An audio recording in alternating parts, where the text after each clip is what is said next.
मैंने अपना फोकस थोड़ा कम किया क्योंकि मेरे को दिख रहा था स्टैटिक पार्ट बहुत ज़्यादा इंपॉर्टेंट है और आपके जो नॉलेज बेस के साथ ह्यूरिस्टिक्स हैं वो काफ़ी इंपॉर्टेंट हैं।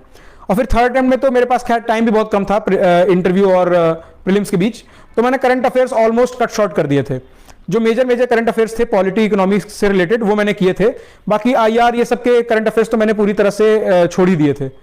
तो इसलिए मैं बताना चाहूंगा कि स्टैटिक का फोकस बहुत ज्यादा है, एटलीस्ट 70-80% फोकस स्टैटिक सिलेबस का होना चाहिए और बाकी 20-30% में आपको करंट अफेयर्स पे फोकस करना चाहिए प्रीलिम्स के लिए। मेंस के लिए हम अलग से बात करेंगे। और दूसरा चीज मैं टच करना चाहूंगा टेस्ट सीरीज और इन चीजों के बारे में, प्रैक्टिस के बारे में बेसिकली। तो मेरा ये मानना था कि टेस्ट सीरीज में जो भी आपका स्कोर आ रहा हो वो इतना इंपॉर्टेंट नहीं होता है, क्योंकि जो ह्यूरिस्टिक्स या जो मैंने आपको बताया था कि ऑब्जर्वेशन बेस्ड जो एलिमिनेशन करते हैं स्टेटमेंट्स का, वो आपका टेस्ट सीरीज में काम नहीं करता। तो इसलिए उसके जो स्कोर्स हैं वो कंप्लीटली इनवैलिड है मेरे परसेप्शन में।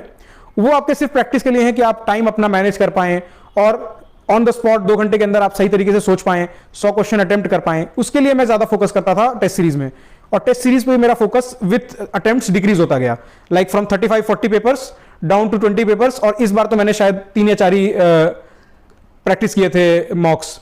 बट हाँ, एक चीज मेरी थी कि मैं वो एनवायरमेंट सिमुलेट करने के लिए मैं अभ्यास जरूर देता था। विजन का एक अभ्यास होता है, वो मैं जरूर देता था 2022 और 2023 वाले अटेम्प्ट्स में। 21 में मेरे को याद नहीं आ रहा कि मैंने दिया था कि नहीं। तो वो क्या करता था कि एक्चुअल एग्जाम के 2 हफ्ते पहले मेरे को एक्चुअल सिमुलेशन दे देता था एग्जाम का, कि सुबह मेरे को 2 घंटे ये करना है, फिर मेरे को अपना लंच करना है, फिर 2 घंटे सीसैट करना है। और ऐसा 2-3 बार होने से एक वो बन जाता था माइंडसेट कि हाँ एग्जाम मेरे को इस तरह से टैकल करना है। तो फिर असली एग्जाम में जाकर के वो प्रेशर और वो न्यूनेस नहीं फील होती थी मेरे को।